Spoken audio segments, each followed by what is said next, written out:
The cobblestone streets of Whitechapel glistened under the cold, silvery glow of the moon as the figure of Jack the Ripper stepped into the shadows. He had returned to the city where his name was whispered in fear. But tonight was different. In his hand was not a blade, but a crumpled letter, one he had carried for decades. Its edges were worn and soft from countless readings, though he could recite its every word by heart. The letter was from Mary Ann Nichols, the first of his victims. Only, in this story, Jack had not kept it as a trophy, but as a chain, a heavy, unbearable weight that dragged him into an abyss of self-loathing and regret. The letter was a simple one, written long before her tragic death, and it spoke of hope. Dear Jack, I heard of a shelter near Clerkenwell that takes women like me in.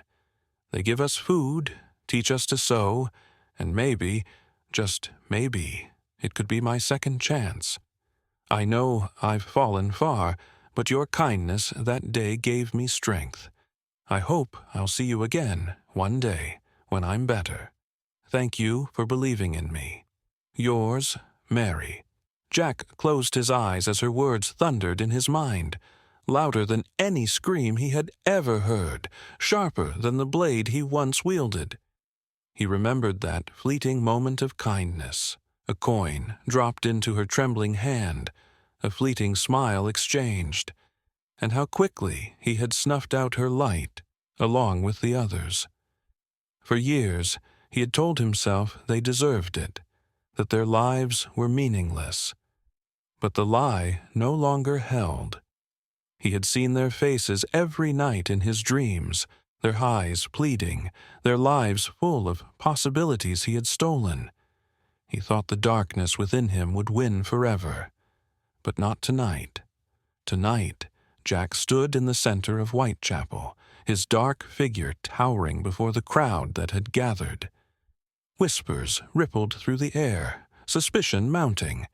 He had left clues, deliberate ones, leading the authorities here to this exact moment. He had planned this for years, haunted and desperate to make amends. I am Jack the Ripper, he announced, his voice steady and loud enough to silence the crowd. Gasps filled the cold night air, and the mob instinctively reached for whatever they could use as weapons. But Jack raised his hands. He did not flinch. I know what you think of me. I deserve every lash of your hatred.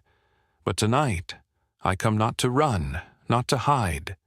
His voice faltered, but he pressed on, forcing himself to look into the tear-streaked faces of families who had lost daughters, wives, and mothers. I come to atone. From the folds of his coat he produced a heavy, leather-bound journal and handed it to the closest inspector. This is my confession. Every detail, every crime. Take it. Use it to find whatever justice you can for the lives I stole. A stunned silence fell over the square, but Jack continued, his voice trembling with emotion. But I have something more to say. I took lives because I thought they didn't matter. I let the darkness consume me. But they did matter. Mary mattered. Annie mattered. Catherine mattered. All of them mattered. I see it now. I saw it too late. His voice broke, and the weight of his guilt nearly drove him to his knees. The crowd surged forward, some shouting, some crying, some unsure of what to feel.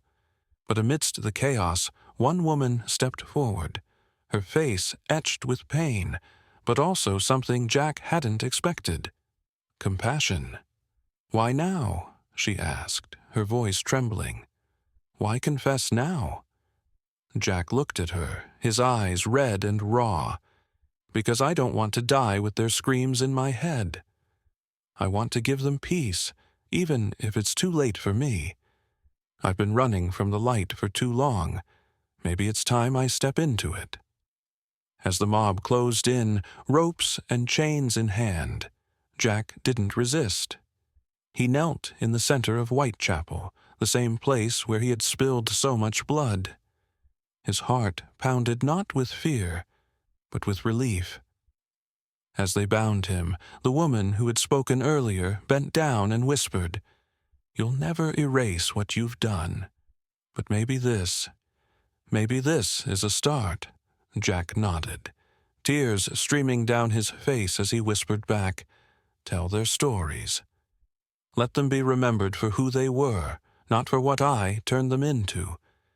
And as the dawn broke over Whitechapel, Jack the Ripper, the monster of the shadows, faced the light for the first time. Not as a villain seeking to escape, but as a broken man seeking redemption. This climax brings a surprising emotional depth to the story, transforming